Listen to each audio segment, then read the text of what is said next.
Assalamualaikum warahmatullahi wabarakatuh.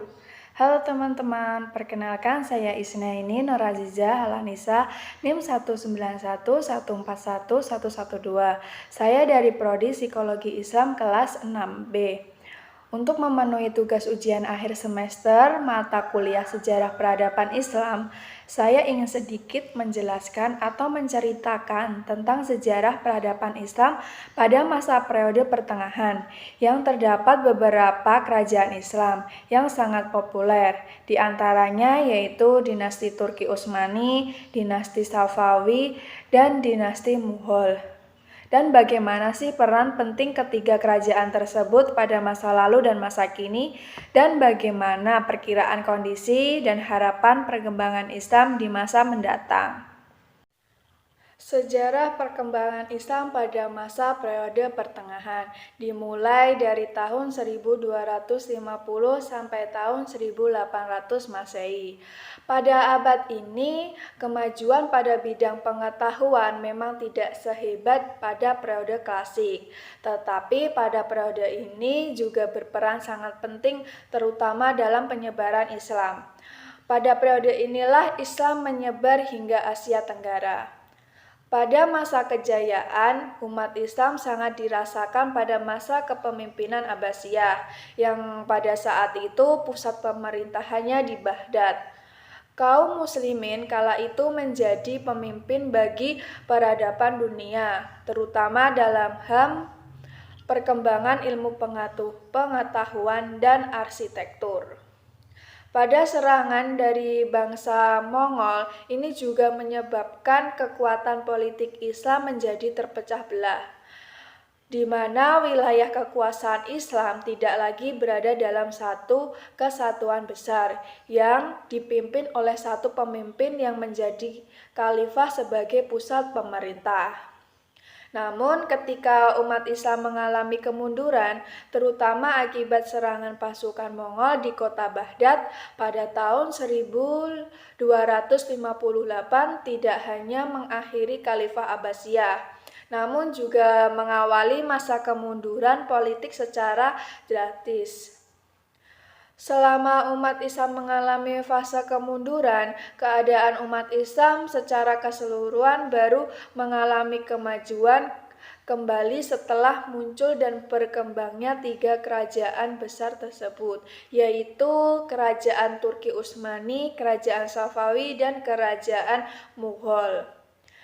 Kerajaan Utsmani yaitu yang berdiri yang terbesar dan paling lama bertahan daripada dua kerajaan tersebut. Berdirinya tiga kerajaan tersebut merupakan awal kebangkitan politik utama Islam. Yang pertama yaitu Kerajaan Turki Utsmani. Pada kerajaan Turki berperan sangat penting dalam perjalanan sejarah Islam, khususnya pada hal futuhat atau pengembangan wilayah Islam. Pengaruh Turki dalam perkembangan Islam mulai terasa sejak masa Abbasiyah. Sejak itu, bangsa Turki senantiasa terlibat dalam jatuh bangunnya berbagai dinasti Islam. Mereka juga membentuk sejumlah dinasti besar di dunia Islam, seperti Mamluk, Seljuk, dan Utsmani. Pada puncak kejayaan Utsmani terjadi saat kepemimpinan Sulaiman Al-Kanuni. Sulaiman bukan hanya sultan yang terkenal di kalangan Turki Utsmani, akan tetapi pada abad 16 ia adalah kepala negara paling terkenal di dunia. Ia seorang penguasa yang soleh. Ia berhasil menegakkan syariat Islam, juga berhasil menerjemahkan Al-Quran dalam bahasa Turki. Selain itu, ia juga berhasil menyusun kitab undang-undang Qanun. Kitab tersebut diberi nama Multaqa al-Abhur, yang menjadi pegangan hukum Turki Utsmani hingga datangnya reformasi pada abad 19. Setelah Utsmani jatuh, Turki menjadi republik. Meski demikian, jejak kebesaran Islam tak sirna dari negeri ini. Hal ini tampak dari banyaknya peninggalan bersejarah dan mayoritas penduduk yang Muslim. Adapun peninggalannya antara lain Masjid Sultan Ahmad, Hagia Sophia, dan Istana Topkapi adalah beberapa saksi sejarah kejayaan Islam di Turki. Selanjutnya yaitu Kerajaan Safawi. Pada kerajaan ini berperan yaitu sebagai peletak dasar sejarah kebangsaan Iran. Kerajaan yang bermula dari gerakan tarekat keagamaan seperti berkontribusi besar dalam mengisi peradaban Islam di Persia, baik dalam bidang politik, ekonomi, sosial keagamaan, maupun seni dan budaya. Kemajuan-kemajuan tersebut pada akhirnya mampu menjadikan Kerajaan Safawi sebagai kerajaan Islam yang adikuasa. Kerajaan Safawi mencapai puncak kejayaan pada kekuasaan Abbas I. Pada masa kekuasaan Abbas I, ini mampu untuk mengatasi berbagai kemelut di dalam negeri yang mengganggu stabilitas yang ada di negara tersebut. Pada masa kekuasaan Abbas I juga telah berhasil merebut kembali beberapa wilayah kekuasaan yang lepas. Kerajaan Safawi berhasil membangun beberapa peradaban Islam yang mulai banyak kekaguman dari banyak pihak, seperti arsitektur megah yang berhasil dibangun pada masa kejayaan Safawi, antara lain Masjid Syekhulullah, Masjid Shah Imam, dan Istana Ali Kopu, dan berbagai lembaga pendidikan di kota Qum, Caravanseris, Istana Cihil Sutun, serta Jembatan Siosepol. Dan berbagai jenis kesenian, juga perkembangan pada masa kerajaan Safawi, seperti seni lukis, seni sastra, seni arsitektur, maupun seni kerajinan. Selanjutnya yaitu Kerajaan Mughal. Pada Kerajaan Mughal adalah kerajaan yang terletak di India. Kerajaan Mughal ini merupakan salah satu kerajaan Islam terbesar di dunia yang menghiasi sejarah umat Islam. Pada periode abad pertengahan, Kerajaan Mughal berperan dalam membangkitkan semangat umat Islam di India. Jadi pada dinasti-dinasti sebelumnya, Islam belum menemukan kejayaannya. Kerajaan ini justru bersinar dan berjaya. Keberadaan kerajaan ini dalam periodisasi sejarah Islam dikenal sebagai masa kejayaan kedua setelah kejayaan dinasti Abbasiyah. Pada masa keemasan kerajaan ini menjadi kerajaan adikuasa dan menjadi salah satu kerajaan terbesar di dunia.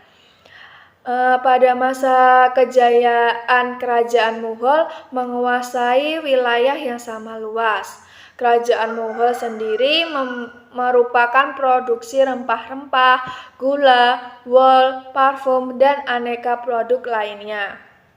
Adapun warisan dari Kerajaan Mughal, begitu banyak peninggalan bersejarah yang didirikan oleh dinasti Mughal. Selain Taj Mahal sebagai sebutan istana atau kota Fatehpur Sikri, yaitu dinasti Mughal juga meninggalkan Benteng Merah atau Lal Qila. Pada tahun 1638, Syekh Jahan merancangnya sebagai benteng atau istana sekaligus taman yang indah. Dalam benteng itu terdapat bangunan istana berhiaskan aneka lukisan dan ornamen kaca, paviliun, dan adapun jalan besar dan pasar, tempat ibadah, tempat tinggal istri raja, dan tempat pemandian anggota keluarga raja. Selanjutnya yaitu kondisi di wilayah ketiga kerajaan besar tersebut tetap terjaga dan berkembang oleh pemerintah yang berwenang saat ini. terus mengalami kemajuan hingga saat ini. Perkembangan Islam pun terus menyebar dan meluas di wilayah-wilayah tersebut. Bahkan di wilayah Turki memiliki penduduk muslim sebanyak 20% dari seluruh penduduk Turki. Sedangkan di Iran memiliki penduduk muslim sebanyak 98% dari seluruh penduduk Iran. Bahkan Iran ditetapkan sebagai agama resmi di sana. Dan di India tidak memiliki penduduk muslim yang mayoritas, tetapi sebesar 10-90%, sekitar 190 juta orang dari total penduduk 1,3 miliar. Namun hal ini tidak mempengaruhi ekspektasi masyarakat muslim di sana. Harapan untuk ketiga dinasti tersebut yaitu semoga keberadaan penyebaran Islam di sana terus berkembang dan kemajuan di bidang-bidang yang ada di tiga kerajaan tersebut semakin berkembang pesat. Adapun peninggalan sejarah Islam di Boyolali, salah satunya yaitu Masjid Ciptomulyo. Masjid ini adalah salah satu masjid bersejarah dalam penyebaran Islam di wilayah Pengging, Boyolali, Jawa Tengah. Masjid ini didirikan oleh Paku Buwono X pada hari Selasa Pon 14 Jumadil Akhir sekitar tahun 1905 Masehi. Jadi sudah sekitar kurang lebih 118-an tahun. Dinamakan Masjid Ciptomulyo karena maksudnya agar manusia yang beribadah di sini bisa mulia atau duniawinya itu dan mulia di dunia maupun di akhirat. Sebagian besar masyarakat, terutama masyarakat penganut agama Islam, Masjid Ciptomulyo merupakan saksi perjalanan masuknya agama Islam yang menjadi wahyu pertama Rasulullah SAW di Karesidenan Surakarta pada tahun 1800-an. Sekaligus sebagai jejak peninggalan dan penyebaran Islam di Kabupaten Boyolali. Meski hingga saat ini telah mengalami perubahan berapa kali renovasi, namun masjid ini tetap memiliki bentuk yang tak jauh berbeda dari seperti awal mula pertama kali dibangun. Selain masjid tertua di Boyolali, masjid ini juga memiliki beberapa keunikan. Di antaranya yaitu memiliki arah kiblat yang serong ke kiri. Meskipun kebanyakan masjid itu tuh arah kiblatnya serong ke kanan. Nah, ada juga beduk yang berusia ratusan tahun. Kayu yang digunakan itu asli kayu jati dan ventilasi dari kayu jati yang bergaya adat Jawa kuno. Serta yang menjadi keunikannya yaitu kubah disertai arah mata angin. Masjid ini terletak di sebelah pemakaman Pujangga Keraton Surakarta Yosodipura. Sampai saat ini masjid ini masih digunakan dan pada saat di bulan Ramadan, masjid ini selalu ramai dikunjungi oleh jamaah dari beberapa daerah, bahkan juga para wisata yang sedang berkunjung di daerah Pengging Boyolali. Selain itu, setelah bada asar, masjid ini juga digunakan oleh anak-anak yang mengaji atau TPA, serta malamnya digunakan untuk mengaji ilmu agama atau kajian gitu. Sekian dari penjelasan yang sudah saya sampaikan tadi. Saya ucapkan terima kasih banyak yang sudah mau mendengarkan dan menyimak. Dan saya minta maaf sebesar-besarnya bila ada kesalahan atau kekurangan dalam penyampaian saya. Wassalamualaikum warahmatullahi wabarakatuh.